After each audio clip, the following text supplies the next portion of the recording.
Good morning সকলকে। আজকে তো শিবরাত্রি, তোমাদের সকলকে শিবরাত্রির অনেক অনেক শুভেচ্ছা। আমিও আজকে শিবরাত্রি করব।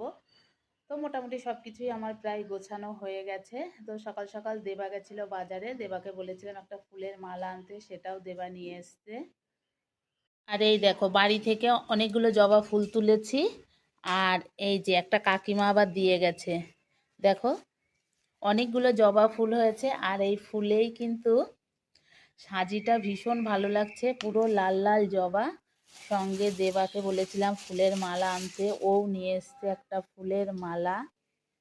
আকন্দ ফুলের মালাটা অবশ্য এখনো আনা হয়নি, এখানে রাখলে দেখলি চিপসে যাচ্ছে। আর সঙ্গে কলা এনেছে। আর এদিকে আমি ঠাকুরের সমস্ত বাসন এখানে ধুয়ে উপুর করে রেখে দিয়েছি। মোটামুটি সব কিছুই আমার গোছানো।